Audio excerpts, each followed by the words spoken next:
friends बरायबाय बड' info YouTube चेनेलाव आसा खालामो नोंथांमोना बयबो मोजां दङ स मैया आं मोनसे लाइव भिडिअ होदोंमोन आरो बे लाइभआवहाय फिल्डखौहाय साफा खालामनानै सासे साबस्क्राइबारा कमेन्ट खालामदों आरो बिनि बागै डिटेल्सआ फैगोन लासैनो नाथाय दायो फैथ'वाखै फिल्ड साफा खालामनाय भिडिअ स जेब्ला फैगोन नोंथांमोना आपडेटखौ मोनगोन नाथाय बाथ्रा जाबाय जुलाइआव एग्जाम जागोन नामा एबा चिफ मिनिस्टारा मैया मा होनखो बिनि सायाव आपडेटखौ लाबोदों 26 जानुवारियाव मा एनाउन्समेन्ट खालामगोन बिनि सायाव डिसकास खालामगोन फिजिकल टेस्ट एबा नोंथांमोननि एग्जामनि बागै बेयाव सावरायगोन स नोंथांमोना बयबो गाव गावनि साननाय हनायखौ फंबाय बिनानावमोनाहाय कमेन्ट सेक्सनाव लिरनो हागोन जे नोंथांमोननि रिलिया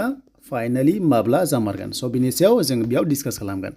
जे नोंथांमोना चेनेलाव गोदान साबस्क्राइब खालामना लाबानो जाबाय साख्रिनि आपडेट नोंथांमोनाहाय मोनबाय थानो हागोन बेनो जाबाय अनलि अन बड' इनफो यूट्यूब चेनेल दा लोगोफोर जों फैबाय SLPRB आव आरो बेयावनो मिथिखागौ जे जोंहा अफिसियेल नटिसआ फैयो जिखुनु जाया आसाम पुलिसनि आपडेटआ बेयावनो फैयो नाथाय दासिम SLPRB आ जेबो एनाउन्समेन्ट खालामाखै अफिसियेल साइडआव मानोना SLPRB आ जाबाय मोनसे कम्पानि जाय बिथांमोना आसाम पुलिसखौहाय रिलिखौहाय कन्डाक्ट खालामफैयो आसामाव फैनानै नाथाय बिनि सबसे मेनआ जाबाय गभर्नमेन्ट स गभर्नमेन्टआ जि बुङो बिथांमोना बेखौसो खालामनो हायो बिनि अनगा जेबो खालामनो हाया स बेखायनो जुदि गभर्नमेन्टआ दिनैनो जुदि एडमिटखौ होनांसिगौ होनोबा बिथांमोनाहाय एडमिटखौ होनांगोन आरो होनाङा होनोबा बिथांमोना होनो हाया बाथ्रा जाबाय गभर्नमेन्टनि सायाव दा बेखौनो चिफ मिनिस्टारानो मेन थ' सिएमआनो आसामनिया मेन थ' बिथाङा मैया मोनसे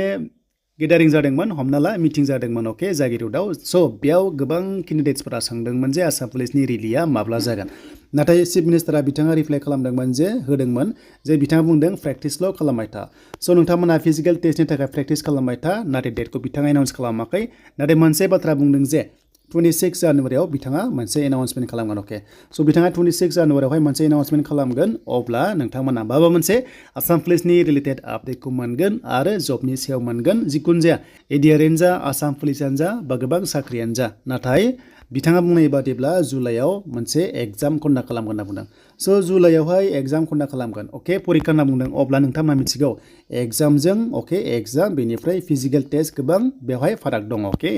स अब्ला नोंथांमोना मिथिगौ जुलाइ दानावहाय दैज्लां बोथोर स दैज्लां बोथोर जुलाइ दानावहाय गोबां अखा हायो अके स गोबां अखा हायो अब्ला बेयाव फिजिकेल टेस्टआ आसा गैया स नोंथांमोनानो मिथिखागौ जे अखा हाबा रानिं खालामनो हाया अब्ला जाहोना जाबाय जुलाइआव अके स जुलाइआव नोंथांमोननि जेसेबांनो आसाम पुलिसाव साख्रि ओंखारदों माने जिखुनु जाय साख्रि ओंखारदों बेखौसो एग्जाम कन्डाक्ट खालामनायनि चान्सखौ बुंदों स एग्जामासो जुलाइआव जागोन आरो फिजिकेल टेस्टआ नोंथांमोना नैबे फेब्रुवारियाव जानायनि चान्सआव दङ नङाबा मे मान्थआव जानायनि चान्सआव दङ जुदि फेब्रुवारियाव जायाब्ला अब्ला नैबे मार्चआव इलेक्सननि बारहावा नांगोन बेनिफ्राय एप्रिलावहाय इलेक्सन जागोन बेनिफ्राय मेआवसो नोंथांमोना जानायनि चान्सआ दङ देन बेनिफ्राय मेआव बारा अखाबो हाया स बेस्ट अपसना जाबाय फेब्रुवारियाव दा बेखौ मिथिगोन 26 जानुवारियाव मिथिसिगोन आरो 26 जानुवारि जानाय लोगो लोगो बिथांमोना मोनसे प्रग्रामावहाय बेखौ एनाउन्समेन्ट खालामना बुंदों अब्लासो नोंथांमोना आसाम पुलिसावहाय मिथिसिगोन जे एडमिटआ माब्ला मोनमारगोन नाथाय SLPRBआ मोनसे थार्ड पार्टिसो SLPRBनिफ्राय जेब्ला